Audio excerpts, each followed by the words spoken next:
Sur le terrain, il est la loi, personne n'ose contredire ses volontés. Si quelqu'un ose répondre ou refuser d'admettre, il ne leur reste plus qu'à faire face à un bassin d'acide.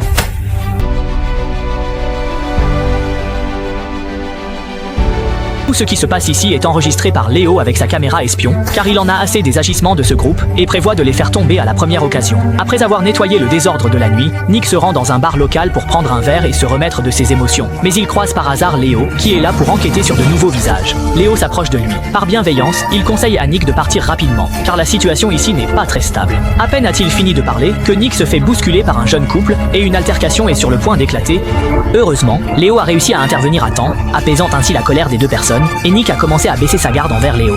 Ils sont ensuite rentrés chez Léo, et après une belle nuit de printemps, ils se sont réveillés fatigués. Léo s'apprêtait à demander à Nick pourquoi il était là, mais son téléphone a soudainement sonné, c'était l'appel du shérif. Étant donné l'urgence de la situation, il devait s'y rendre rapidement, et a même conseillé à Nick d'utiliser les toilettes dans la chambre de sa sœur. La sœur de Léo, Kira, est revenue chez ses parents avec ses 3 enfants depuis la mort de son mari. Léo vit avec son père, et dans cette grande famille, c'est lui qui gagne de l'argent, ce qui rend la vie un peu difficile. Mais malgré tout, ils sont assez heureux ensemble. Le soir, c'est l'anniversaire de la grande fille, et Kira organise une fête animée. L'ambiance est vraiment festive. Nick, de son côté, boit en silence et observe tout cela, perdu dans ses pensées, tandis que Léo est dans une autre pièce en train de regarder une vidéo. Cette vidéo contient des preuves des meurtres d'innocents perpétrés par Lucas et ses hommes, et elle dure pas moins de 40 heures. Ensuite, il a contacté un fonctionnaire du ministère de l'Intérieur. J'espère que le ministère de l'Intérieur pourra collaborer avec la CIA américaine pour éliminer complètement Lucas et cette bande de policiers corrompus.